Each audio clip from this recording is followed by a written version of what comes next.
Magandang hapon po ulit, Bali. Magandang hapon po, ma'am. Ano pong pangalan nila, ma'am? Ruber, Tuber Paino, Paino. Ilan taon na po sila, ma'am? 32.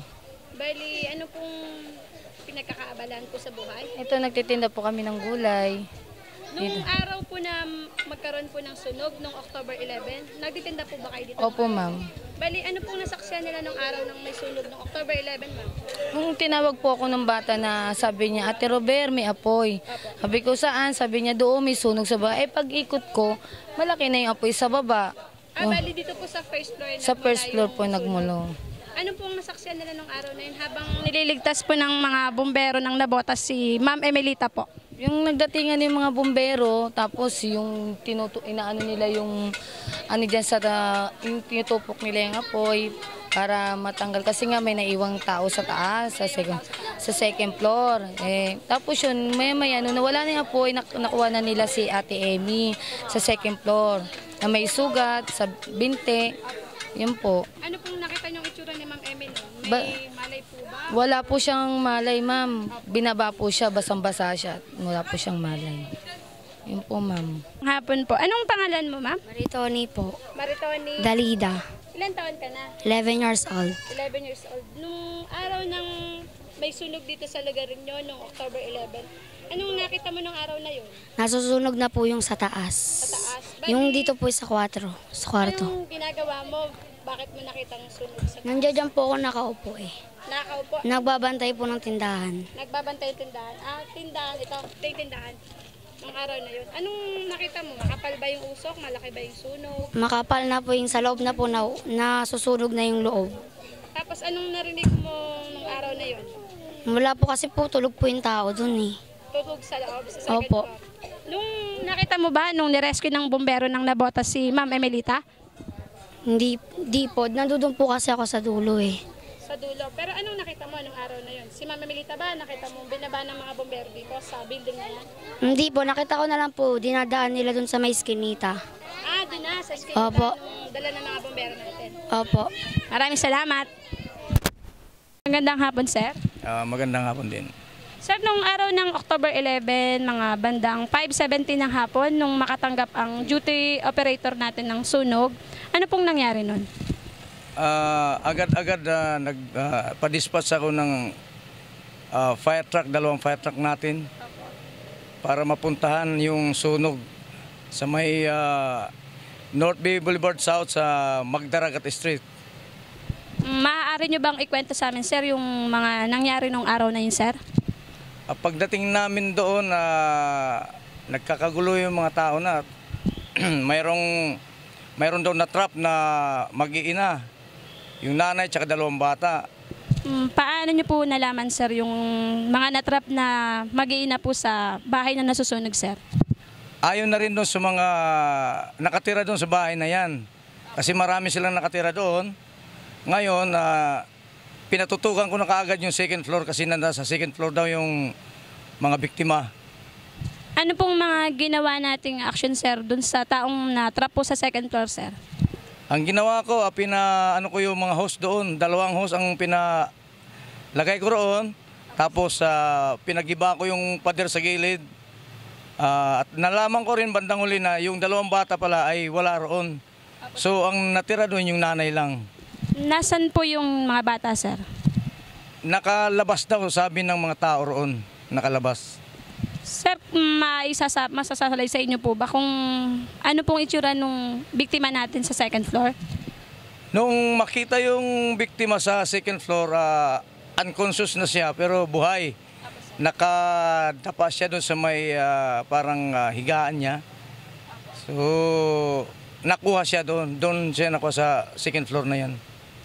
Ilang bombero po natin, sir, ang rumisponde sa sunog na yun, sir? Sa loob ng bahay, ibig mo sabihin, ang pumasok doon si FO3 Lope, FO3 Kabangbang, at saka si FO1 Lukahin.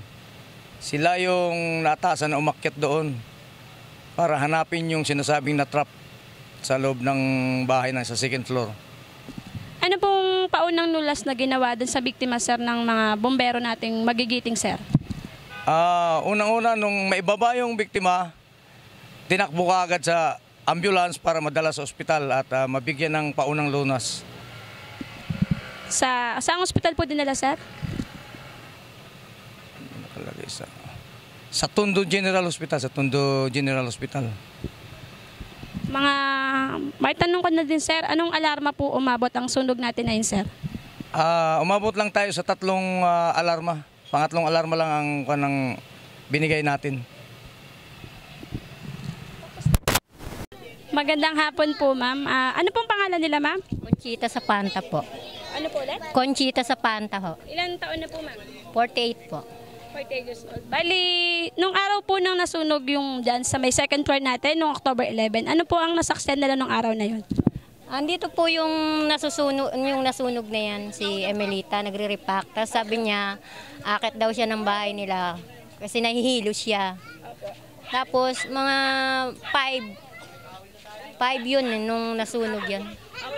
Tapos yun, nagkakagulo na yung mga tao rito, sunog. Bali, nung binababa po si Ma'am Emelita, nung nirescue po ng mga magigiting nating bombero, ano po ang nakita niyo pong pag-rescue sa kanya? Ano yun pumasok yung isa doon sa 3rd floor.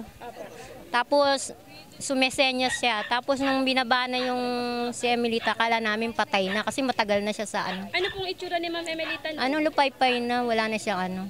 Wala na po? Parang nawala na siya ng malay. Natin ang payag sa FO Declaridad sa nangyaring sunog noong October 11. Bali nung October 11, linggo nun, off duty ako. Nakarinig ako ng sirena ng bumbero kaya tumawag ako sa istasyon at nakasagot naman si SFO1 Barbahera na meron ngang sunog or 1070 sa Tumana dulo at nasa 3rd alarm na. Kaya naman sumunod ako ng nakamotor. So pagdating ko doon sa sunog, nakita ko na masyadong mausok. So nagpalit ako ng PPE para sa pwede akong pumasok at makabomba rin, makatulong sa operation. At narinig ko naman na merong naiwan na sinasabing may naiwang biktima na bata at saka may edad ng babae. Kaya naman nakitulong ako doon sa pagbomba sa first floor or yung ground floor. So sa ground floor, sinubukan namin pumasok ng mga kasamahan kong bumbero. Kaya lang ay mahirap dahil zero visibility nga. Nung second attempt ako sa second floor, umakyat ako sa second floor, maraming bumabomba ron. At nung sinubukan ko ring pumasok kasama nung mga bomberong on duty, so unang attempt ko hindi ko kinaya kasi sobrang zero visibility at hindi talaga kayang pasukin. So pinalabas ko yung ibang bombero para kahit papano ay safe. Nung pangatlong attempt ko na pumasok sa second floor, sa unang pinto, tinry kong i-search. So nabuksan ko naman at nakita kong wala, negative. So pagdating doon sa pangalawang kwarto, pumasok ako, may kasunod akong volunteer noon na volunteer firefighter. So tinry kong sinerch. So meron ako nakitang biktima na babae at parang naghahabol ng hininga. So nakasubsob siya doon sa may couch, sa may sopa. Doon sa sopa na yon, tinignan ko na kung merong sign of life o may buhay pa. So nakita ko naghabol siya ng hininga, tapos yung balikat niya gumagalaw. So tinry kong buhatin pero hindi ko nga kinaya dahil sa sobrang lakas ng usok. So tumawag ako ng kasamahan para buhatin yon para hindi delikado dahil masyadong matarik yung hagdan at hindi kaya ng isang tao lang. So tumawag ako ng kabady, sumigaw ako sa ground floor, sa first floor nga, at nakita ko naman si FO1 Lokahin. So tinawag ko si Lokahin, FO1 Lokahin, at umakyat kami sa taas. At pagtingin ko ron ay nakita ko na si FO3 Kabangbang na buhat-buhat na. At nagtulong-tulong na kami buhatin palabas. So inabot sa amin yung ulo. So sa unang uluhang bahagi kami dalawa ni Lokahin pababa. Nung nakalabas na kami, swerte naman at nakalabas kami kahit na sa kabila ng sobrang kapal ng usok.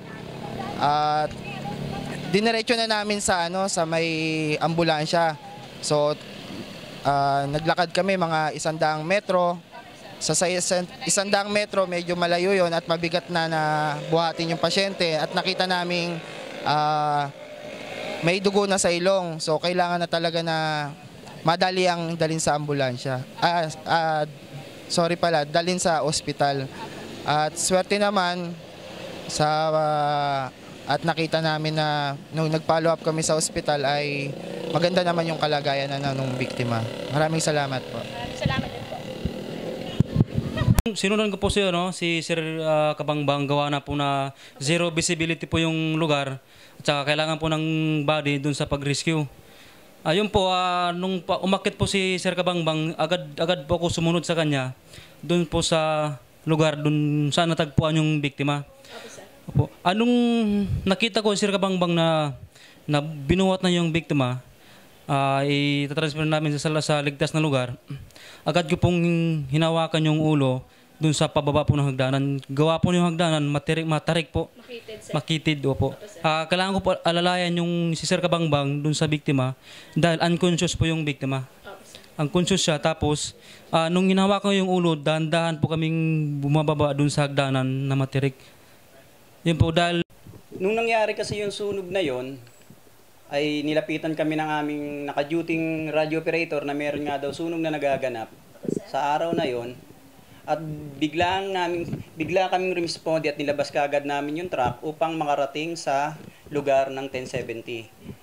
Tapos noon, nung malapit na kami nakita ko nagliliyab na ang pangatlong palapag ng bahay, ay tinap ko kaagad ng first to second alarm para maging epektibo ang pagdating ng mga iba pa nating kasama na bumbero.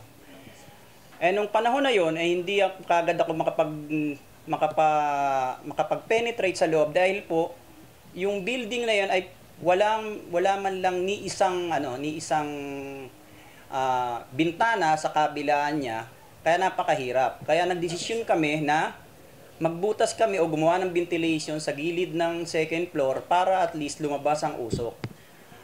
Sa kasulukuyan namang pine-penetrate namin papasok ng second floor, yes, sir, ay nakita namin na medyo humihina ang usok at bumababa na ang apoy papuntang second floor, at doon may nagsabi sa akin na meron nga daw na trap na isang victim at may nagsabi pa na may bata.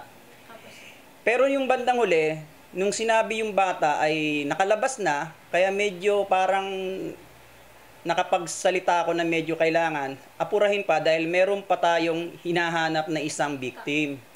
At may nagsabi sa akin na isang kapwa natin officer na si FO3 Claridad na meron nga daw tao ron sa taas. At ako yun naman ay biglaang umakyat at hinanap kahit na napakakapal ng usok o matindi pa ang init ng buong third floor hanggang second floor.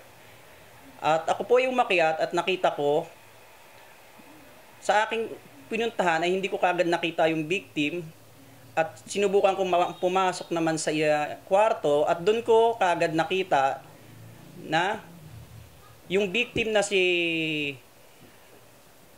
Amerlita na nakasubsub na po siya sa may gawin ng upuan. At doon ko po kagad siya nilapitan at nakita ko nakasubsub po siya sa isang sulok at tinignan ko muna kung siya ba ay meron pa ba siyang buhay pa ba siya o isa na siyang patay. Pero kagad hinawakan ko ang kanyang kamay at hinanapan ko siya ng pamamagitan ng pagpisil at pagtingin sa kanyang katawan kung meron pang nagre-response sa kanya. Wala na akong makita dahil sobrang kapal ng usok.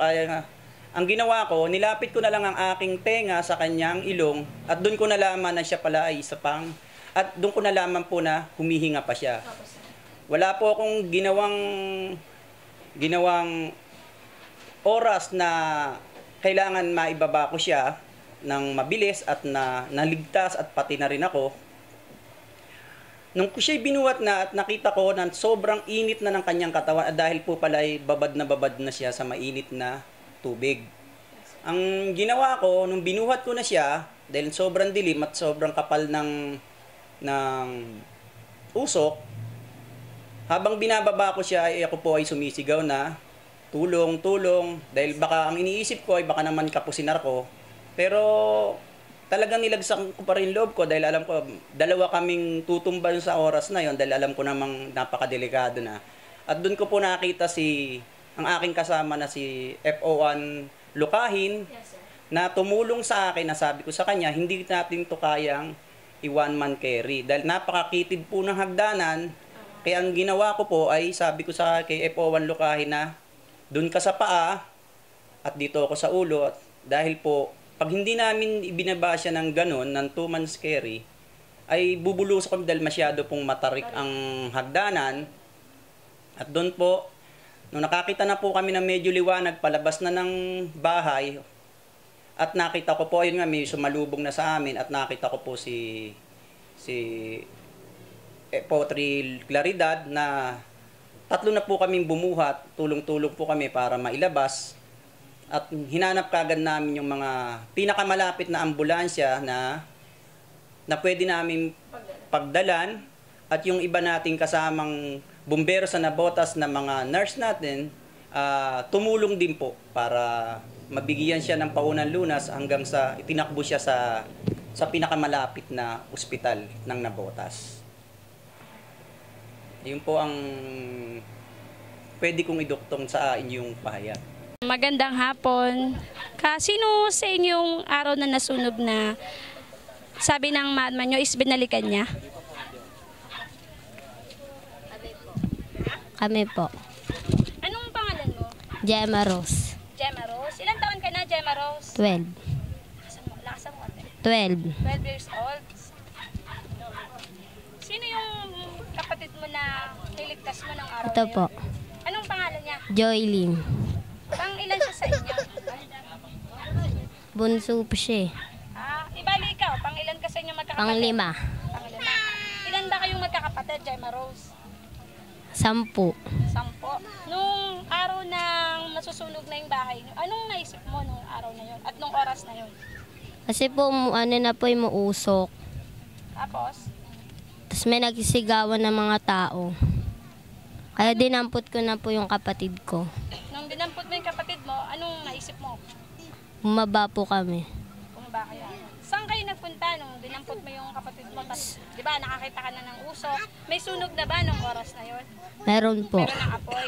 Tapos, saan mo dinala yung kapatid mo? Sa labas. Papuntang labas. Kayong dalawa lang magkasama sa loob ng bahay? Hindi po, yung pamangkin ko po. Pamangkin mo? Tapos, sinong nagdala sa pamangkin mo palabas? Naiwan po siya. Binalikan mo din siya? Hindi po, yung lalaki po. Iba na yung bumalik. Opo. Magandang hapon po, ma'am. Ma'am, nandito po kami ngayon. May ilang mga katanungan lang po kami tungkol po dun sa naranasan nilang sunog nitong nakaraang October 11 po.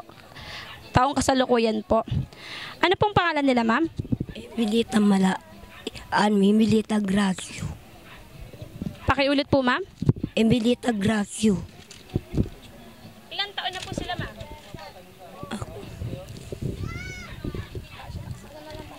Ilang taon na po kayo, ma'am? Nasa 40. Ano po? 40. 40. Ano pong trabaho nila, ma'am? Titinda lang po ako ng bawang. Nagtitinda po ng Bawang. bawang. Saan po kayo nagtitinda ng bawang? Bagong Baryo, Muñoz. Bagong baryo mo. Iba-iba pong lugar. Sa palengke po. May pwesto po kayo sa palengke, ma'am? Opo. Deliver ko lang yung mga suki ko. Gaano na po kayo katagal nakatira dun sa apartment po na nasunog po? Na 2 taon na. 2 taon po. Sino pong kasama nyo nung araw na yun nung masunugan po kayo nung... Yung amo ko, Sino po? yung amo ko, yung mga anak ko, tapos yung nasa baba, Yung nasa babang... yung Saan po ba nasunugan. kayong bahagi doon nakatira? Second floor? Opo. Nung araw po na nasunugan kayo, saan po kayo galing nun? Hinakunugan. Nung araw po nung nasunugan? Doon po ako sa sa pangalawang hagdan. Galing po ba kayo sa trabaho o nasa bahay lang po talaga kayo? Galing sa trabaho. Galing po kayong trabaho. Ano pong ginawa nyo dun sa pangalawang hagdan? Hindi na po ako makahinga kasi biglang lumakas yung usok. apoy. Dapat nga lalabas ako yun eh. Ano po ang una niyong nakita? Paano niyo po nalaman na may sunog na po or yung usok po na sinasabi nila? Sinabi sa baba, may umakyat po sa taas. May umakit sa taas, in-inform po kayo. Yung pong sa babang galing yun, doon din po nakatira sa building po na yun. Yung galing baba. Pagkatapos po, ano po, nung makita niyo po yung sunog, yung usok, ano po una niyong ginawa? Ano pa bababa na, ibababa na sana po ako. Opo. Iniisip ko yung mga anak ko. Una iwan. Opo. Tapos biglang ang lumakas ng apoy, hindi na ako nakadabak. Ilan po ba ang anak niya, ma'am? Alikam. Lahat po yun kasama niya sa bahay. Nung binalikan niyo po yung kwarto para hanapin po yung anak niyo, ano po ang... May nakita po ba kayo? Nakita niyo po ba yung anak niyo? Wala na. Sa baba na siya. Nung bumalik po kayo sa kwarto, ano na po ang nangyari? Nung nandun na po kayo sa loob ng kwarto? Silip ko doon, wala na yung mga anak ko, nakababa na. Iniligtas ng anak kong babae. Tapos, ibababa sana ako, nakita ko yung usok, lumaki na. Kaya hindi na ako nakababa. Doon ako sa kwarto ng amo ko. Ano pong naisip nyo nung makita nyo na po yung malaking nag-aalab pong apoy? Ano, po walang pumasok sa ano isip nyo eh, ng mga oras po na yun? malay ko, sobra ng usok. Ano, hindi na po ako makahinga.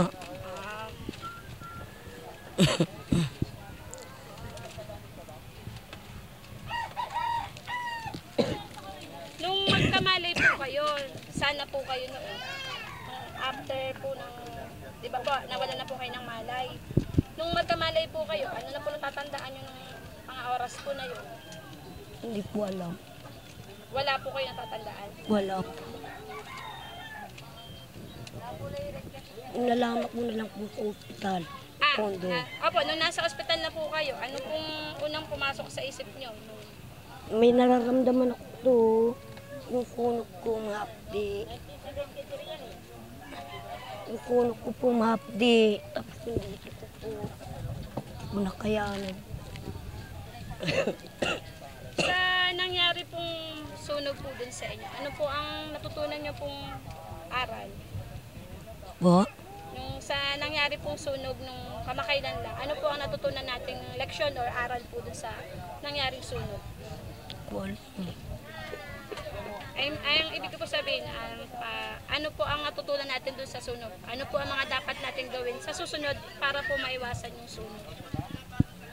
Ano, tatakbo na lang.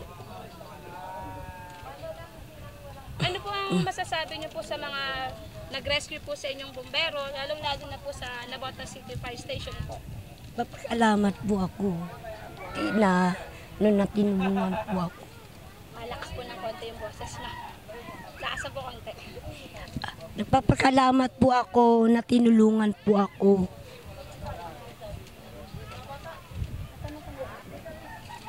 Magandang hapon po. Nandito po tayo ngayon sa lugar na pinangyarihan ng sunog nung October 11, mga bandang alas 5 mahigit ng hapon.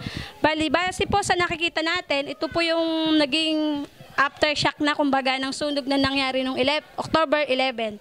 Tingnan nyo po, bali dalawang pamilya po ang nakatira sa lugar na ito, dalawang pinto. Makikita po natin dito ang mga naapektuhan na gamit, na mga nasunog na gamit. Kitang-kita naman po ang epekto ng sunog noong October 11. Sunog na sunog yung upuan natin sa gilid. Tapos, ay, tamang-tama, meron tayong bomberong nandito.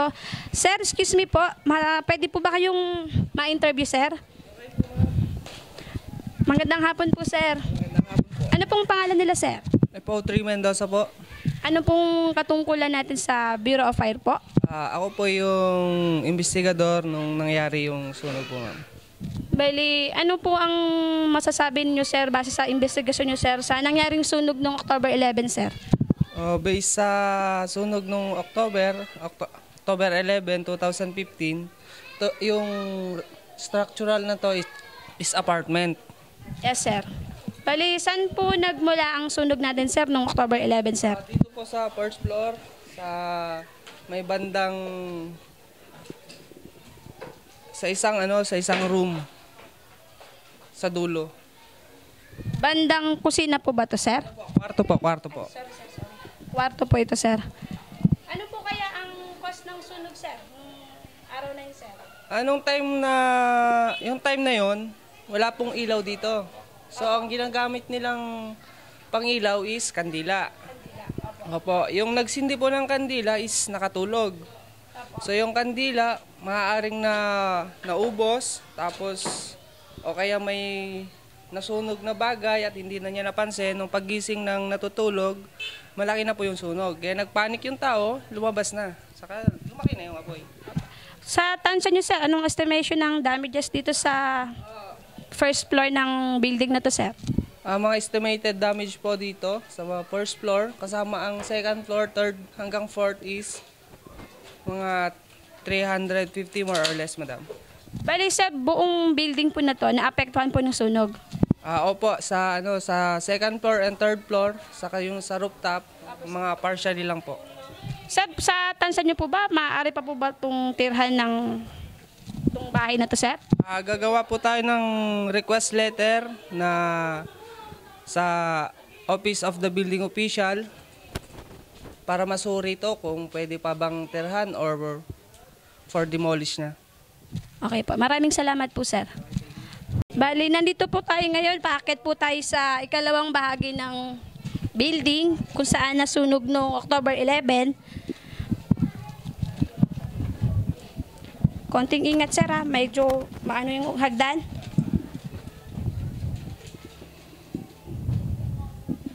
Bali, ayon sa ating investigador, partially naapektuhan din tong second floor. Sa ngayon, walang nakatira dito kasi hanggang third floor nadamay na sunog na nanggaling sa first floor. Bali, pasensya na, medyo madilim. Ito yung second floor natin, yung bali, kada palapag, 2 pinto po o pamilya ang nakatira. Bali, ito yung isang pinto, yung isang apartment. Makikita naman natin na naapektuhan din to kasi yung mga magigiting nating bumbero ng Nabotas ay nagbomba rin ng tubig dito.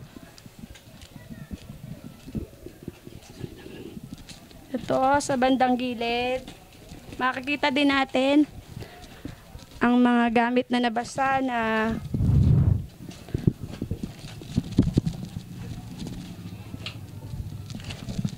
ang mahalaga sa lahat, meron tayong buhay ng taong naligtas ng araw na iyon. Sa ngayon naman po, yung ikatlong bahagi ng palapag po ang aakitin natin kung saan yung biktima nating si Emelita ay na-rescue ng mga bumbero ng Nabotas. Sir, ingat, sir, ha?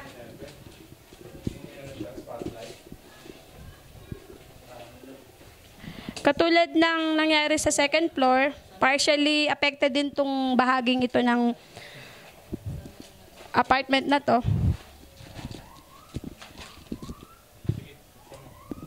Bali, ito po yung bahay nung di natin mabuksan, mukhang may nakaharang na bagay. Bali, dito po yung apartment kung saan nakatira si Ma'am Emelita, yung na-rescue ng bumbero ng Nabotas. Dito po siya nanggaling na bumaba siya ng second floor para hanapin yung mga anak niya. Bali, sa kwartong ito, dito natagpuan ng mga rescuer from Nabotas Bureau of Fire, yung ating biktima na si Emelita. Dito siya sa kwarto na ito natagpuan. Bali, dito siya natagpuan ng mga rescuer from third floor.